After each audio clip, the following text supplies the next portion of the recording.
18 মাসের মধ্যেই এশিয়ায় দ্বিতীয়বারের মতো বসছে আইসিসি টুর্নামেন্টের আসর। 2023-এ ভারত বিশ্বকাপের পর এবার পাকিস্তানে শুরু হতে যাচ্ছে চ্যাম্পিয়ন্স ট্রফি। সাধারণত এশিয়ায় কোনো টুর্নামেন্ট হলে সেই টুর্নামেন্টে ফেভারিট থাকে এশিয়ান দলগুলো। এ কারণে গেল বিশ্বকাপে বাংলাদেশকে অনেকেই ভাবছিল ফেভারিট দলগুলোর মধ্যে একটা। বলা হচ্ছিল ভারতেও বাংলাদেশ পাবে হোম কন্ডিশন। একই ঘটনা তো পাকিস্তানের ক্ষেত্রেও প্রযোজ্য। পাকিস্তানেও তো বাংলাদেশের ঘরের আমেজ পাওয়ার কথা, কিন্তু তেমন একটা কথাবার্তা হচ্ছে না এসব বিষয় নিয়ে। ভারতের বিশ্বকাপে বাজেভাবে ব্যর্থ হওয়ার পর নানা কারণে দেশের ক্রিকেট নিয়ে মানুষের আগ্রহ কমেছে। বাংলাদেশের চ্যাম্পিয়ন্স ট্রফি স্কোয়াডে সাকিব আল হাসান কিংবা তামিম ইকবালের মতো তারকাদের না থাকাও খানিকটা কমাচ্ছে মানুষের আগ্রহ। কিন্তু এত সবের ভেতরও আশার আলো বাংলাদেশের জন্য এখনও আছে। 2023-এ ভারত বিশ্বকাপ খেলতে গিয়ে হোম কন্ডিশনের নামে টাইগাররা পেয়েছিল ধোঁকা, কিন্তু এবার আসলেই টুর্নামেন্টের সূচি এবং ভেন্যু বাংলাদেশ দলকে সহায়তা করবে। নিশ্চিন্তে খান স্বাস্থ্যকর অল টাইম পান, all time healthy life.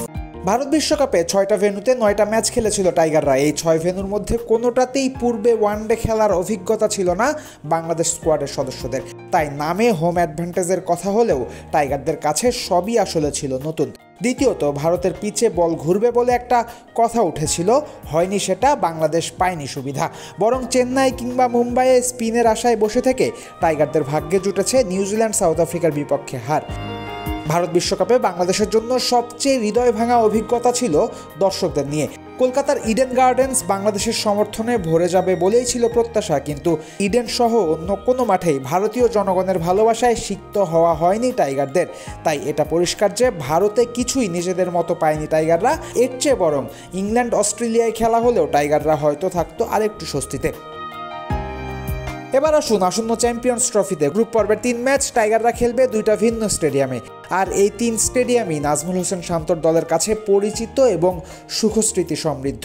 Dubai আন্তর্জাতিক ক্রিকেট স্টেডিয়ামে এখনও পর্যন্ত 3টা ওয়ানডে খেলেছে টাইগাররা। ভারতের সাথে 2 ম্যাচ হারলেও এই মাঠে শ্রীলঙ্কাকে হারিয়েছে বাংলাদেশ। এছাড়াও দুবাইতে ওয়ানডেতে মাঝারি মানের স্কোর দেখা যায়, যা মিলে যায় বাংলাদেশের মাঠগুলোর সাথে।